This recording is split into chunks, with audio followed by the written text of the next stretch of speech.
అంటే నాకు ఒకటి అనిపిస్తుంది, ఇన్ పర్సనల్ ఒపీనియన్ కావచ్చు, ఇదే ప్రాజెక్టు ఇదే విధంగా ఇప్పుడు మీరు ఏదైతే చేస్తున్నారో అదే కావచ్చు, ఇదే టెక్నీషియన్స్ కావచ్చు, ఇదే విధంగా వేరే వాళ్ళు తీసుంటే ఇంకా ఎక్కువ బడ్జెట్ ఉంటుందేమో అంటే ఏమంటారు మీరు?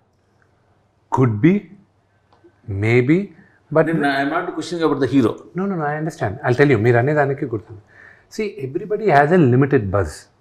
Okay, it depends on the market. Okay.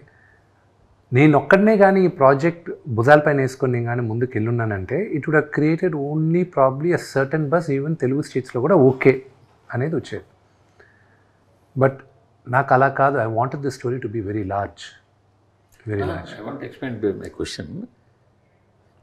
ఎందుకో తెలుగు స్టేట్స్లో ఉన్న సినిమా ఆడియన్స్ జనాలందరి గురించి నేను మాట్లాడట్లా, సినిమాని ప్రేమించేవాళ్ళు, సినిమాని చూసేవాళ్ళు, సినిమా గురించి మాట్లాడుకునేవాళ్ళు, వాళ్ళు మీ మీద కొంచెం తక్కువ చూపు లేదా కొద్దిగా నెగిటివిటీ ఉంది.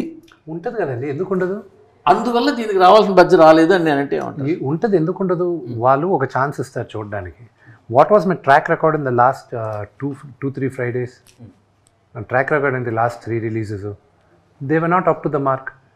So when someone with not up to the mark is trying to do something so ambitious, first and foremost అసలు అంత పెద్దది ఉంటుందా అనేది క్వశ్చన్ మార్క్ వస్తుంది. ఓకే, రెండోది విల్ ఈ పుల్ ఇట్ ఆఫ్? ఇంత పెద్ద సబ్జెక్ట్ తీసుకున్నాడు, అసలు నిజంగానే వీళ్ళు అనుకున్నంతగా వీళ్ళు ఆగేయగలరా, వీళ్ళు చెప్పినంత బాగా వస్తుందా అనేది ఉంటుంది. ఇదంతా 27వ తేదీ మార్నింగ్ షో దాకే ఉంటుంది. ఓకే, ఇదంతా 27వ తేదీ.